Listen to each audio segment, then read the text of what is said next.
사랑하는 주님의 제자들 여러분, 오늘 2026년 22번째 주일을 맞아 여러분 모두에게 예수 그리스도 안에 있는 충만한 은혜와 축복이 가득하시기를 기도합니다.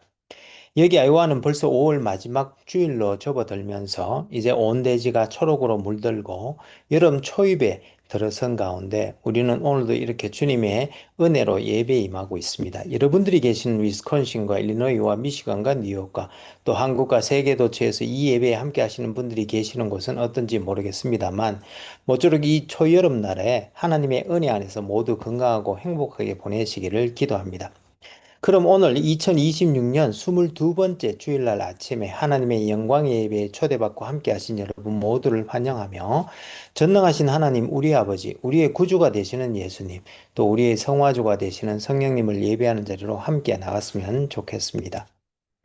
그러므로 너희가 어떻게 들을까 스스로 삼가라. 누구든지 있는 자는 받겠고 없는 자는 그 있는 줄로 아는 것까지도 빼앗기리라. 여호와 하나님께서 예수 그리스도를 통하여 성령 안에서 그의 공의와 사랑으로 온 하늘과 땅을 영원히 통치하시는도다. 하늘의 천군들과 온 땅의 인생들아 하나님 아버지를 찬송할지로다. 우리가 그를 힘입어 살며 기동하며 존재하기 때문임이니라. 같이 기도하심으로 주님 은혜의 보좌 앞으로 나가시겠습니다.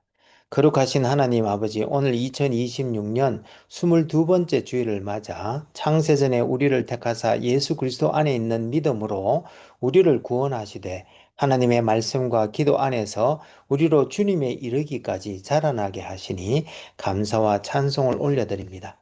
하나님 아버지, 지금 우리가 성령과 진리로 예배드릴 때에 여기 함께한 모든 주님의 백성들에게 지금 이 시간 영광으로 임하여 주옵시되 아버지의 크신 사랑 안에서 우리 주 예수 그리스도의 은혜와 성령님의 교통교제케 하심이 우리들 모두에게 충만케 하여 주옵시고 저희들이 올려드리는 감사와 찬송과 영광을 하나님 아버지 홀로 받아 주옵소서.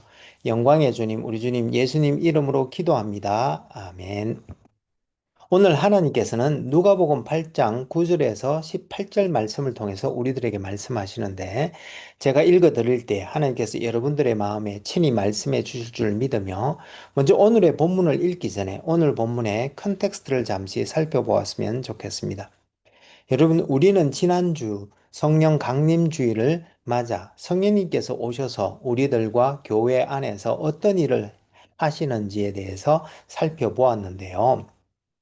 여러분, 이번 주부터 추수감사주일까지는 약 26주간에 걸쳐 성령 강림 후 평상절기로 우리는 지키게 됩니다.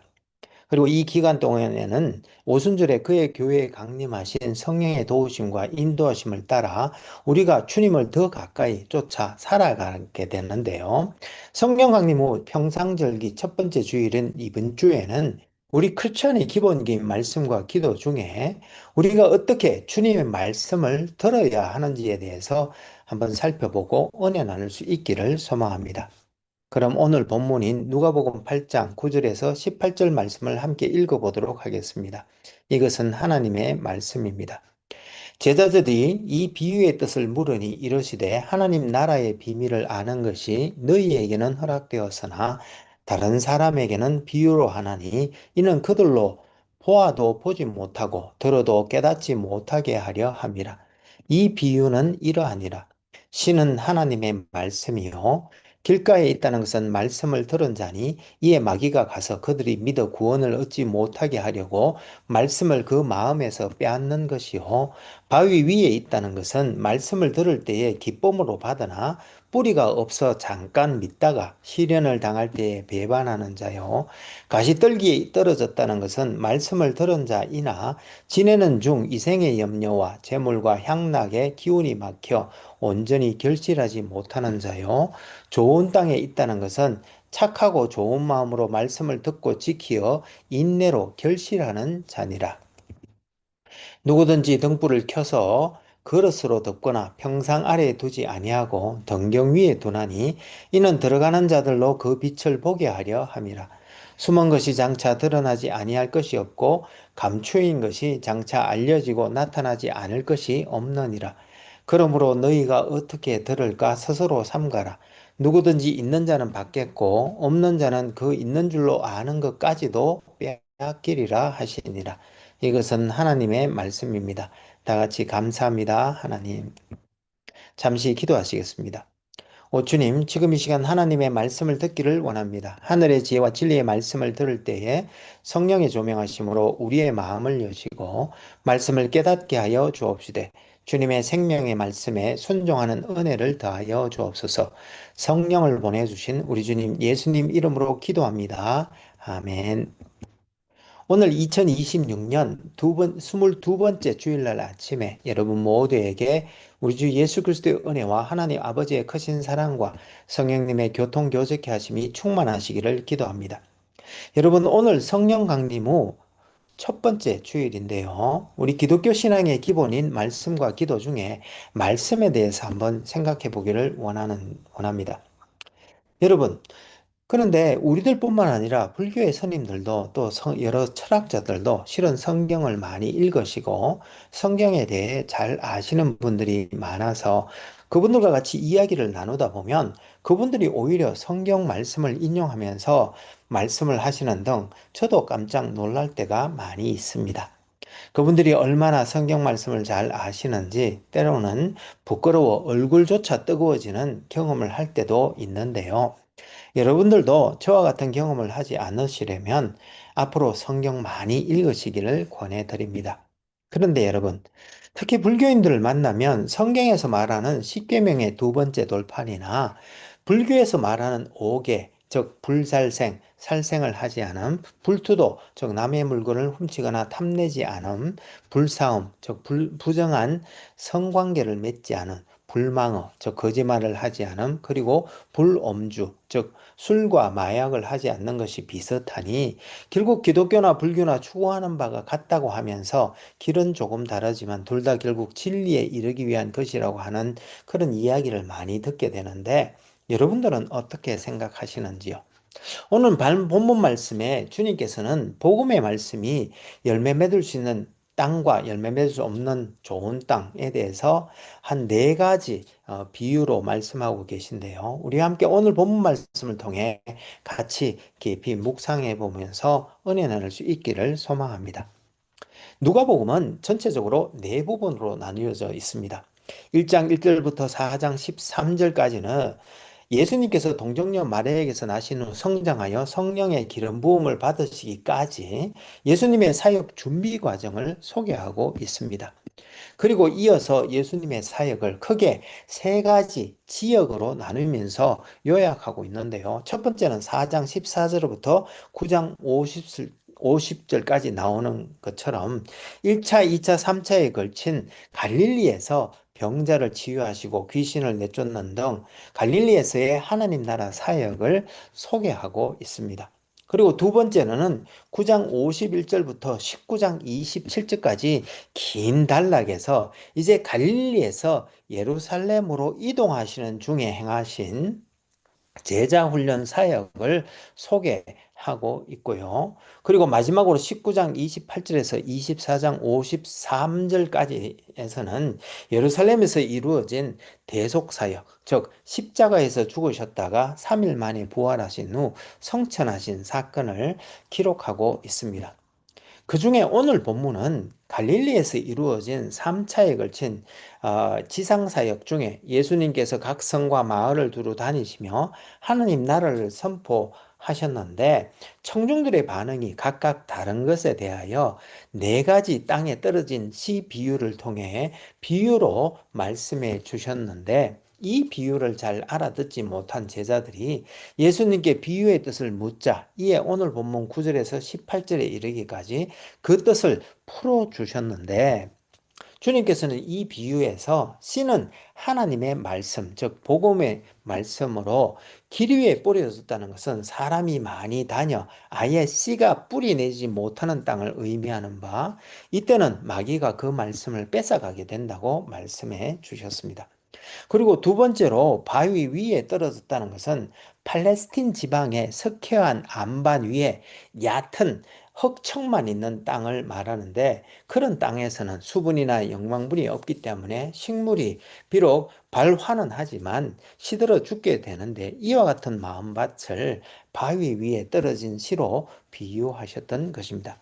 그리고 가시덤불로 가득 찬 땅은 처음에 땅을 갈아 엎었을 때는 깨끗해 보이지만 그러나 잡초의 씨앗과 야생 풀의 뿌리가 그 안에 그대로 남아있는 땅으로 좋은 씨앗을 뿌린다 하더라도 잡초가 함께 싹을 틔워 더 강하게 자라나 좋은 씨앗의 생명을 질식시켜 풍성한 열매를 맺지 못하는 그런 땅을 말한다고 말씀해 주셨습니다. 그리고 마지막으로는 좋은 땅인데 이 땅은 착하고 좋은 마음으로 말씀을 듣고 지키고 인내함으로 100배의 결실을 맺는 마음밭이라고 말씀해 주셨습니다.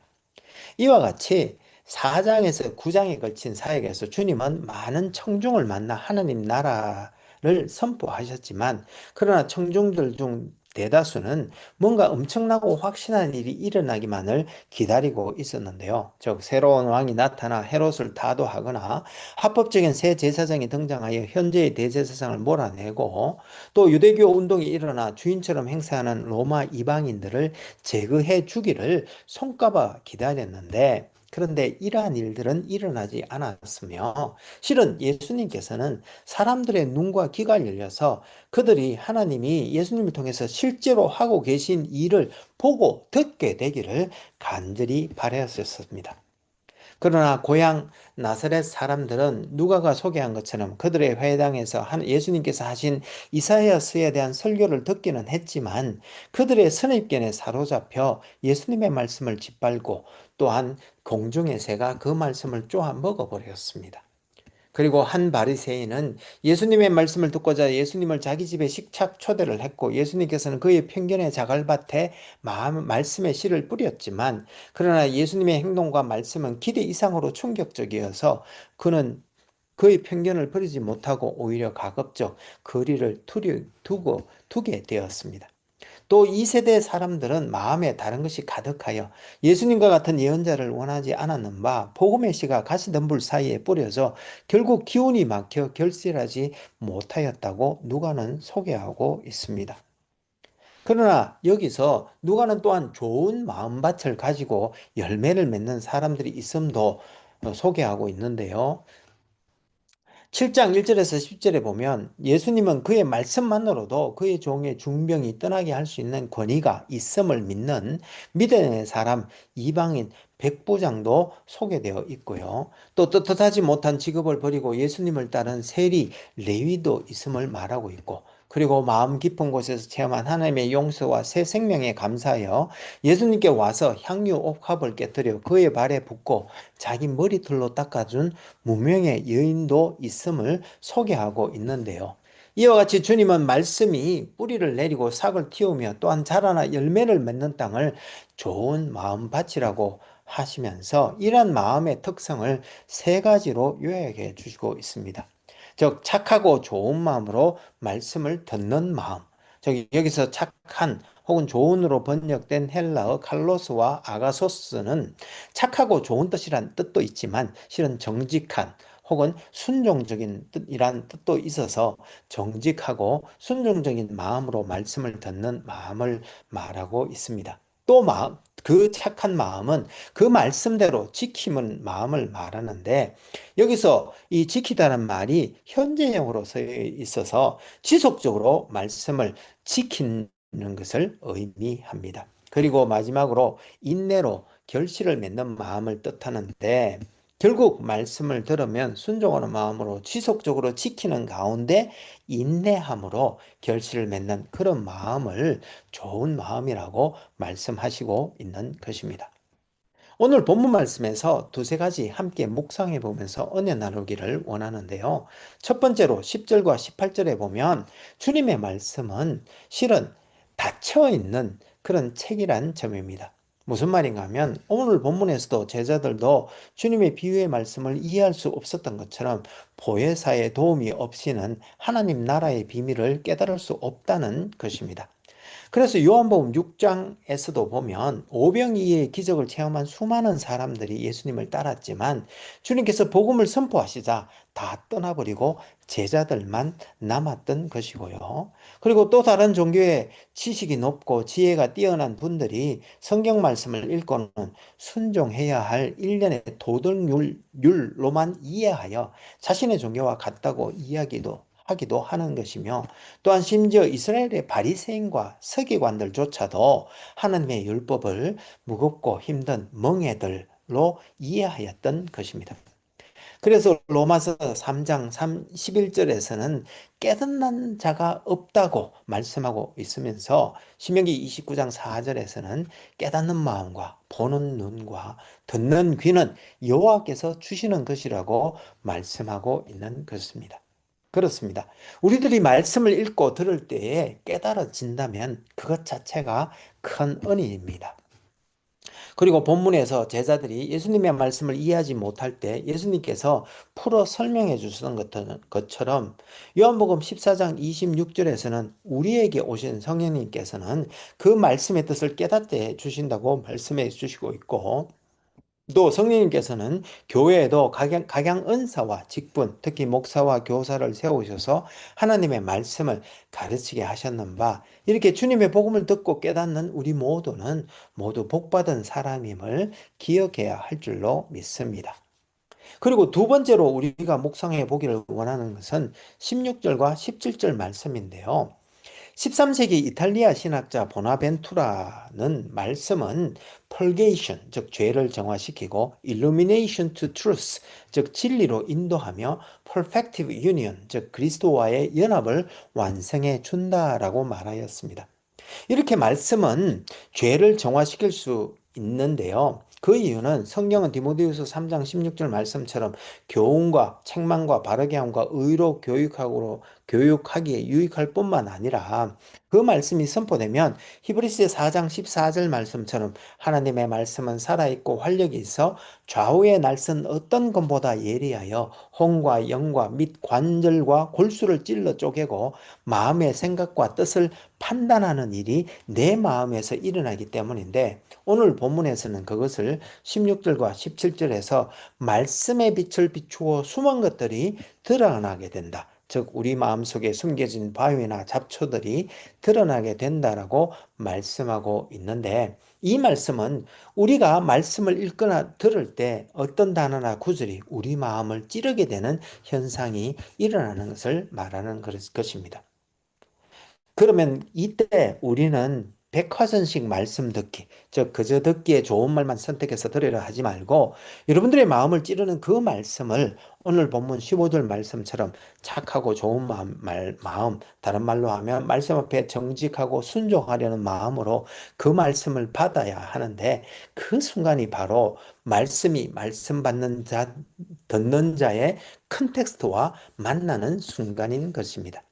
그래서 여러분들이 예배 후에 소그룹 모임을 할 때 그룹 인도자가 여러분 마음속에 들려진 마음이 무엇인지 묻고, 여러분들의 콘텍스트와 연결하여 어떻게 삶에 적용하여 여러분들의 생각과 행동을 바꿀지 물어보면서 기도 노트를 작성해 보시라고 권면하는 것인데요. 이 과정을 말씀을 컬티베이션 한다라고 말하는 것입니다. 그리고 이렇게 말씀을 듣고 말씀을 컬티베이션 안에 삶에 적용하고 일상의 삶에서 말씀에 순종하면서 인내하는 과정에서 우리 안에 실은 주님의 형상이 오롯이 형성되기 시작하며, 그렇게 주님과의 관계, 즉 그리스도의 연합이 깊어져 가는 것입니다. 그래서 오늘 본문에서 주님께서는 하나님의 말씀을 들을 때에 너희가 어떻게 들을까 스스로 삼가라고 말씀하셨던 것입니다. 그런데 여러분, 오늘 본문을 읽다 보면 실은 고민이 되는 부분이 있습니다. 무슨 말인가 하면, 우리가 우리 자신을 잘 들여다보면 오늘 본문에 나오는 제자들처럼 주님의 말씀이 길 위에 뿌려진 듯 전혀 들리지 않을 때도 있고, 또 말씀을 듣고 믿음이 생겼다가도 어려움이 닥치면 흔들리기도 하며, 또 이생의 염려와 재물과 향락에 유혹되어 열매를 맺지 못하는 삶을 살기도 하는 등, 심할 때는 과연 내가 중생은 하였나, 혹은 성령을 통해 주님이 나와 함께 하시는가라는 의심이 들 때도 있다는 것입니다. 그러나 오늘 본문에서 누가가 소개하는 제자들을 보면서 위안을 받는 것은요.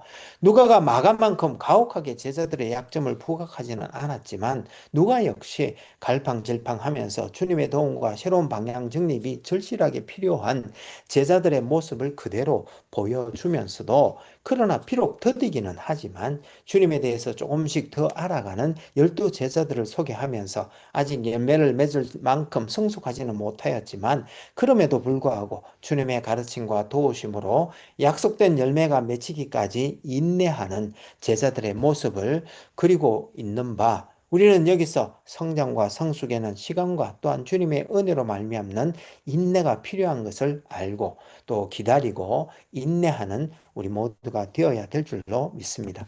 사랑하는 여러분, 저 자신도 고백하기는 주님께서 여러 번 갈아엎은 제 마음에도 아직 얼마나 돌들이 많은지 모르겠습니다. 그래서 주님께서 그 돌들을 뽑아내시는데 또 얼마나 아픈지요. 그러나 또한 그것이 끝이 아니라 이제 주님께서 물과 영양분을 공급해 주시기 시작하니 이번에는 또 잡초가 얼마나 극성을 부리는지요. 그래도 베드로전서 4장 1서 2절에 그 후로는 다시 사람의 정욕을 쫓지 않고 오직 하나님의 뜻을 쫓아 육체의 남은 때를 살게 하려 하시는 농부이신 하나님께서 제 마음밭을 기경하시며 잡초들을 하나씩 하나씩 캐내시는 것을 보면서 비록 아직 100배의 결실을 맺지는 못했지만 그래도 제 마음 한구석에는 조금씩 꽃들이 피어나고 또 다른 한쪽에서는 자그마한 열매들도 연걸어 가고 있는 것을 보면서 그래도 주님을 의지하여 추수할 날을 기대하며 오늘도 한 걸음 한 걸음은 주님을 쫓아가고 있습니다. 사랑하는 여러분, 여러분들은 지금 어디쯤 와 계신가요? 기도하옵기는 오늘도 여러분들이 말씀을 읽고 들을 때에 말씀을 정직하고 착한 마음으로 듣고 순종하여 끝까지 인내함으로 마침내 100배의 결실을 맺는 여러분 모두가 되시기를 기도합니다. 그럼 같이 기도하시면 좋겠습니다. 신실하시고 감사하신 하나님 아버지, 오늘 2026년 22번째 주일을 맞아 창세전에 우리를 택하사 예수 그리스도 안에 있는 믿음과 하나님의 말씀과 기도 안에서 우리로 주님에 이르기까지 자라나게 하시니 감사와 찬송을 올려드립니다. 주님 십자가 밑에 엎드려 간절히 기도하옵기는 올 한 해 우리 모두가 하나님의 말씀을 읽고 들을 때에 말씀 앞에 정직하고 착한 마음으로 듣고 순종하여 끝까지 인내함으로 마침내 100배의 결실을 맺을 수 있도록 도와주옵소서. 말씀 하나님이신 우리 주님 예수님 이름으로 기도합니다. 아멘.